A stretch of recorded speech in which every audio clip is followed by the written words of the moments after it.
Hey, how's it going? I want to talk about the Iron Clad in Slay the Spire 2.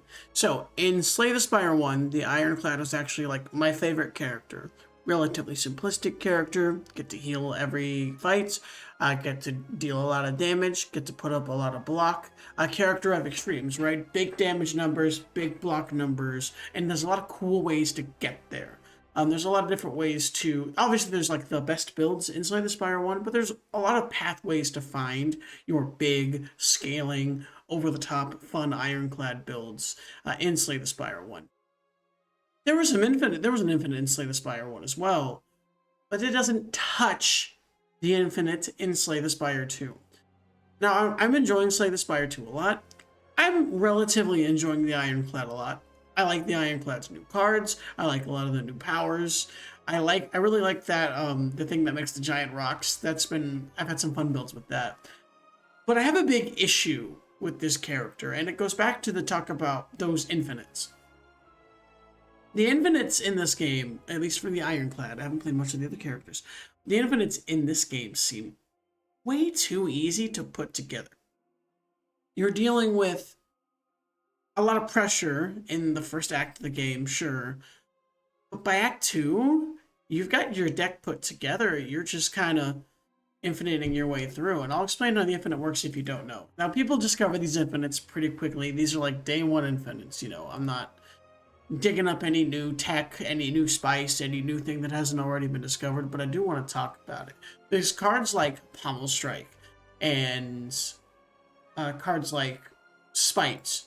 These are your draw-centric cards that fuel they redraw themselves every time you play them, and so you get some of the energy cards so you can keep playing your pummels or your spites, and you just keep drawing and drawing and drawing, and you have the small hand size and that kind of thing. And there's all this exhaust stuff. There's way more exhaust stuff and exhaust synergies in this game, I feel, or at least that is good in this game, than there was in Slay the Spire 1.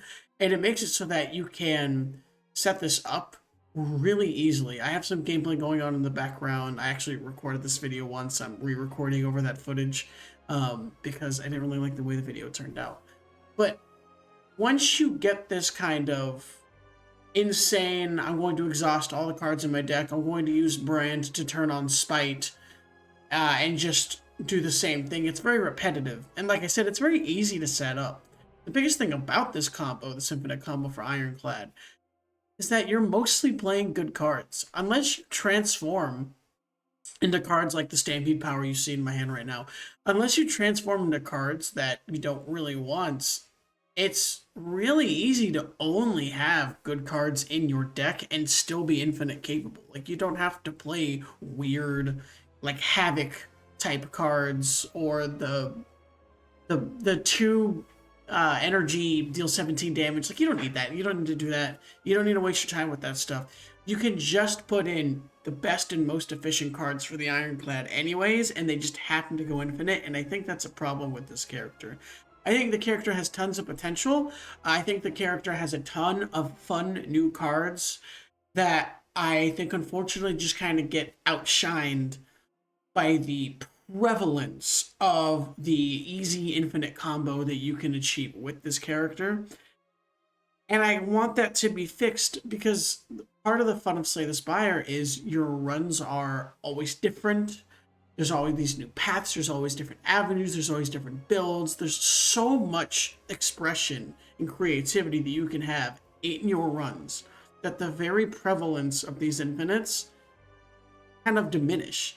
So I hope that gets fixed. Maybe if somebody actually watches this video who is part of the dev team or whoever, or even just if you're a fan of the game, spread the word. This is something that should be taken care of. We miss our Iron Chad. Let's go Iron Chad. Anyways, the rest of this video, I'm just going to destroy this boss. As you can see, I already have the combo set up. All of my cards in hand, just cycling the two sprites. And that's it. That's all you do. This is it. This is the gameplay. This is what the gameplay looks like. This is peak. This is peak powerful gameplay and messing with settings.